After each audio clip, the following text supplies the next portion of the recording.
আপনার কাছে একটা প্রশ্ন আমি রাখতে চাই, জানতে চাই। আপনি সম্প্রতি আপনি কিছুক্ষণ আগেই বলেছেন বিরতির পূর্বে যে মাহরাম ছাড়া আমাদের বোনেরা হজ করতে পারবেন না, উমরা করতে পারবেন না। এই মাহরাম কারা? আমাদের অনেক বোনদের প্রশ্ন, আবার অনেক ভাইদেরও প্রশ্ন থাকে যে আসলে মাহরাম কারা, এটা যদি একটু বিশ্লেষণ করে জানান। আসলে শরীয়তের পরিভাষায় দুইটি পরিভাষা, এক শরীয়তে দুইটি পরিভাষা, একটা হলো যে মাহরাম আর একটা হলো গায়রে মাহরাম। মাহরাম মানে মহিলা যেই পুরুষদের সঙ্গে বিবাহ করাটা শরীয়ত সম্মত নয়, হারাম, তারা হলেন মাহরাম। আর যে পুরুষদের সাথে মহিলার বিবাহ বন্ধন বৈধ আছে তারা হলো গায়রে মাহরাম, অর্থাৎ তাদের সাথে পর্দা করতে হবে। হ্যাঁ, যেখানে বিবাহ জায়েজ নেই সেখানে পর্দা করতে হবে না, আর যেখানে বিবাহ বৈধ সেখানে পর্দা করতে হবে, স্পষ্ট কথা। এজন্য মাহরাম আত্মীয়ের সাথে, অর্থাৎ যাদের সাথে বিবাহ বন্ধন হারাম, এমন আত্মীয়ের সাথে মহিলাকে পর্দা করতে হবে না।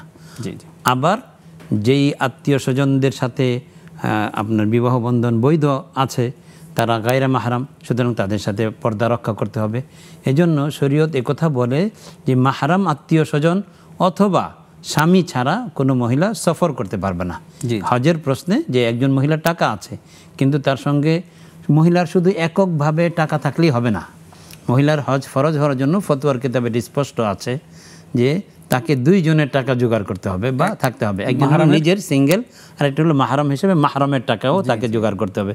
যদি দুইজনেরটা জোগাড় হয়ে যায় তখনই তিনি হজে যেতে পারবেন। অর্থাৎ এখনকার এই সময় আমরা বলতে পারি বাংলাদেশের এই প্রেক্ষাপটে মোটামুটি একজন মহিলার যদি 12 লাখ টাকা থাকে তাহলে, তাই তো দেখা যাচ্ছে। জি, তাহলে উনি, আল্লাহ তাআলা সহজ করুন সবার জন্য। আল্লাহুম্মা আমিন। এবছর শুনেছি যে কোথায় যেন এই আপনার প্যাকেজ থেকে 1 লাখ টাকা কমানো হয়েছে, এমন আল্লাহ তাআলা কমানোর ব্যবস্থা করে দিন।